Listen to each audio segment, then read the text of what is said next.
All right, let's get into it. Why there is no such thing as free will. Free will does not exist, and I'm going to explain that in this video. So what is free will? Free will is the ability to act on your own discretion. It's the ability to control your own actions. It's in a sense absence of fate, because destiny is completely in your hands and you're in sole control of that and no one else is. That's the definition of free will. Well, I'm going to explain why that doesn't exist and free will is a complete illusion. Alright, so let me give you guys an example. I snap a finger. What made me snap my finger? Well, you can say that your brain sent a signal to your body and that made you snap a finger. Well, what happened is your brain was sending a signal to your spinal cord would send a signal to your nerve would send a signal to your muscle, and your muscle will send a signal to your hand to snap your finger. But what happens before that? What happens before your brain sends a signal to your body? Well, you could say that your neurons communicated with each other and that sent off an electrical signal. But what happened before that? What happened before those neurons communicated with those other neurons to send that electrical signal? A desire. I mean, you had to have a desire or an urge or the will to snap your finger. So then, what made you have that desire? What made you have the desire to snap your finger? Your thought. Your thought. Because what is a desire without a thought? If you didn't have that thought, then what is a desire? A desire doesn't exist. So you have to have a thought in order to snap your finger. So then the question is, what made you have that thought? What made you have the thought to snap your finger? Where did that thought come from? Did it come from you? Did it really come from you? See, if you're in complete control over your thoughts and you have free will and total control over your thoughts, then tell me something. What's gonna be your thought in 5 seconds? Try it. 5 seconds. Let's go. You don't even know. You don't even know. And if you did have the thought that you wanted in 5 seconds, I'm pretty sure there was a thought there so minute that just sneaked in there at that 5-second mark to completely control over that other thought. And you weren't aware of that. And even if you did force your thought to come up at 5 seconds, what made you think of that thought to come up in 5 seconds? You weren't in control of that. If you were in complete control over your thoughts, then how about this? Don't have any thoughts for 5 seconds. Try now. You probably had a thought. And if you didn't, then you're probably good at meditation. But chances are, you had a thought. So you weren't in control of that. And if you are good at meditation, then try going without a thought for a minute. I doubt it. Well, if you're really, really, really good at meditation, then try going without a thought for an entire day. See, you're not in control of those thoughts. So then, if you're not in control of those thoughts, and they're not coming from you, are they coming to you? Do you really have to contemplate deeply to understand where those thoughts are coming from, to understand the source of those thoughts? And if you do that, you'll realize that those thoughts aren't coming from you. They're actually coming to you. So then where exactly are they coming from? If they're not coming from you and they're coming to you, where are they coming from? They're not coming from anywhere. From nothing. See, the fact is, you have absolutely no control over your thoughts. And even if you think you do, even if you think you're in control over some thoughts, you're not in control of that either. Because they're not coming from you. Think about all the stuff that's happening inside your body right now. There's millions of different processes that's happening inside your body that you have no idea about, right? There's white blood cells constantly trying to fight off infections, fight off disease, ailments, and your body is continuously trying to supply yourself with oxygen in order for you to survive. So if you have no idea what's going on, and you have no control over that, then where's the free will? There's actually research that was done in the 1980s where it was proven that the neurons in your brain fire off way before a person consciously decides what they want to do. So this suggests that the brain is pretty much the same as any other organ or system inside your body, and that we no more will it to do something in a particular way than we will our heart to make a beat. Well, you can say that, okay, well, this body was given to me from God, and I'm the one doing everything. Well, no one's denying the God part. If the body came from God, then that's fine. But we know that in order to do something with your body, you need a thought. And if you're not in control over your thought, then is it really you that's moving the body? Or is it God? It seems like the functioning of the body doesn't come from you. The actions of the body doesn't come from you. And the body itself doesn't come from you. So what is coming from you? Is there even a you? See, some of you are probably thinking, I'm full of shit. I'm full of shit. I don't know what I'm talking about. But am I? Or are you going to blindly believe that you have free will because it feels like you do? See, it's the same way how we feel that this whole material world is physical, right? This is physical because it's hard. But the mind actually has a trick that this is material when it's not. And it's been proven by quantum mechanics that everything is just invisible, spaceless energy.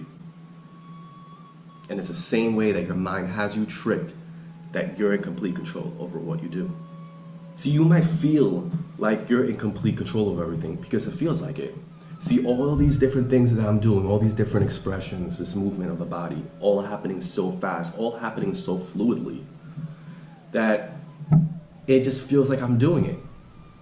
Sometimes it might feel that I'm not even having a thought in order to do this stuff, right? But everything that I do, notice how my index finger is going down, and then my middle finger is going down, and then my ring finger is going down, and my pinky is going down, and not just this hand, everything is working so fast. And it feels like I have no thought, no individual thoughts to do exactly what each finger is doing. So this just proves my point even more. If you don't even feel like you're having thoughts, then how is it that you're controlling this? I mean, you might be able to say that, okay, well, human beings, we can't perceive things so fast. As human beings, we can only perceive things for every second, or maybe half a second, or maybe a quarter of a second. But anything smaller than that, we can't perceive. From here to here, that was 2 billion nanoseconds that just passed by, and somewhere in there, a thought happened, and you weren't aware of it. So if you're not even aware of the thoughts, then how could you have free will? Okay, some of you are probably thinking, well, if I don't have free will and I'm not in control of everything, then who is? Who is control of everything? Well, if your body and what's happening inside is self-functioning, that's pretty much exactly what the universe is. The universe is essentially a field of experience that is self-functioning, self-regulating, self-governing, and it's in a constant state of flux in order to heal, reestablish balance for the entire system, no matter what's going on inside of it. It's the same thing what's going on inside your body. Everything that's happening inside your body, all those cells, all those organs, all those bacteria, everything that's in there is constantly doing something in such a way to maintain balance for the entire system. What happens if there's evil in this universe? Let's just say that there's someone out there killing a bunch of people. There's going to be people out there, good people, that's going to conquer those bad people. And good is always going to collide with bad. It's always going to collide, but no matter what, there's going to be balance. It's the same way that's happening inside your body. It's the same exact way. You have a virus or an infection. Your white blood cells are going to fight those infections off. Why? To maintain balance of the entire system, for the well-being of the entire system. I can give you guys a better example. If there's evil in this universe, what's going to happen? An avatar is going to come down, right, to represent the supreme Godhead personality, Krishna, that restores Dharma. Why? To maintain balance of the entire system. That's just an example. It's true though. So all the actions that's happening within this field of experience is being absorbed. It's being absorbed, and it's able to reconfigure itself, adjust itself, accommodating the results of all those actions in such a way that it maintains balance for the entire system. That's pretty much it. And everything within itself influences everything else. Everything is connected to something. So all those cells in your body, those trillions of cells that's in your body, all that bacteria, everything, they each have their own individual role. Their own individual role, and they're doing things so spontaneously, like it's nothing, like they're not in control. They're doing things, they have their own role, and they're working in a perfect balance. It's like when you're in this world and someone smiles at you. What happens? That smile from that stranger might impact your mood, your behavior, and how you feel, which then impacts someone else's behavior and mood of how they feel. And then that person's mood affects that person's mood. That person's mood affects that person's mood. That person's mood makes someone do this, which makes someone do that, which makes someone do this. And it's a whole snowball effect that impacts the whole goddamn place. And that's just one example. There's millions more. Not to mention all the energy that's around us that we can't even perceive, that's influencing us in some way. The sun, the air, what we breathe, everything. There's just so much intricate things that's going on right now that you're not perceiving, that's affecting your mood, affecting your behavior, that's making you do certain things. Quantum entanglement supports this. Particles remain connected, so the actions performed on one particle affect the other, even if separated by vast distances. So you might be thinking, how does karma come into all of this? If you're not the doer, then are you the one getting the karma?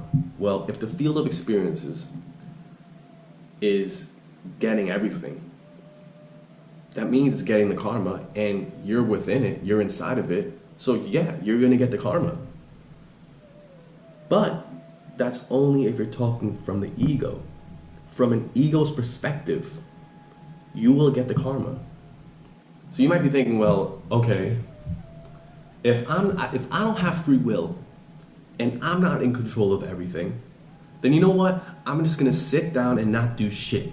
I'm not gonna do anything. Fuck work, fuck money, fuck everything. I mean, if I'm not the one making decisions, and there's someone out there, something out there, some force out there that's dictating my life, then why should I do anything? Okay, well, don't do anything. But know that that's not in your control either. You're not even controlling that. See, the whole point of this video is to make people realize that they are not the doer. That they are not the ones doing. You can't look at this from a fatalism approach in that you believe your action, your decisions don't matter because whatever's destined to happen is going to happen. You have to look at it from a determinism approach where all actions are simply because of an unbreakable chain of cause and effects. So don't kill yourself over it. Well, okay, then does that mean I'm a slave? Does that mean I'm a robot? Does it mean that I'm a puppet? Yeah, you are. But again, that's only if you're looking at it from an ego's perspective. So the ego is doing everything that it can to make you believe that everything that I'm saying is complete bullshit. It's doing everything that it can to make you believe that everything that you do is completely in your control. That's what the ego does. And if you're gonna look at this from an ego's perspective, it's going to make you feel uneasy. It's going to make you feel unpleasant. It's going to make you feel like you're worthless because you're not doing anything. So you feel worthless. But that's only because you're looking at it from an ego's perspective. You're going to feel like you're a slave if you attach yourself to the ego while understanding that you are not the doer. See, the ego is a result of one thing and one thing only: ignorance. And ignorance simply means a lack of knowledge. I don't even like to say knowledge. Ignorance essentially means a lack of realization. Because if you contemplate really hard enough to understand the source of thoughts, you essentially transcend your ego. And when you come up with that realization, afterwards, you're going to step back and you're going to be like, what the fuck? Holy shit. And when you find this out, when you just, even if it's for a split second, you get this realization, even if it's in a speck of eternity, you grab that knowledge and you carry it with you, it's going to help you so much to detach yourself from the ego when you're living your life. And when you really find out the essence of why you don't have free will, you're not going to think you're a puppet. You're not going to think that you're a slave. You're not going to think that you're a robot. You're actually going to find the beauty in it. And you're going to realize that you've been free. That you've been free all along. And you knew it, but you just forgot. People are going to say, well, if I don't have free will, then I don't have freedom. People are going to say, well, if I don't have free will, then I don't have freedom. But really think about that. Really think about that deeply. Do you really think that you have freedom if you have free will? Think about that.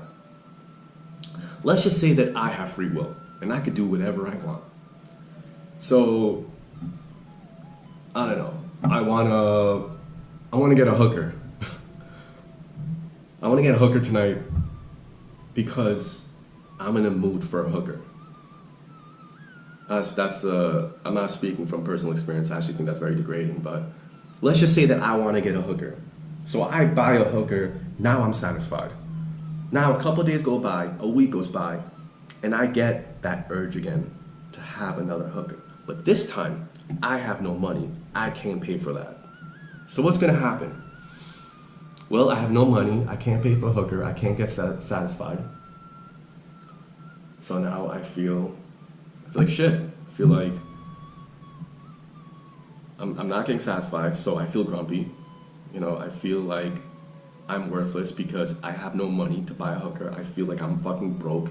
I feel accountable. I feel responsible for my life, which is feeling shitty.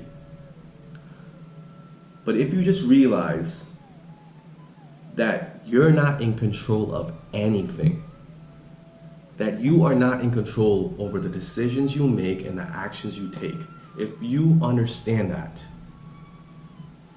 then what is there to feel? You're free. You're essentially free. So you don't need freedom for free will. You need freedom from free will. So continuously be in a state of acceptance. Continuously surrender yourself as the universe unfolds. No matter what happens, no matter what happens, just surrender and accept everything. And that's how you master the non-doership of living. So don't resist, because when there's resistance, there's suffering. So just accept everything. And the most important thing is to not take life so seriously. Because why should you?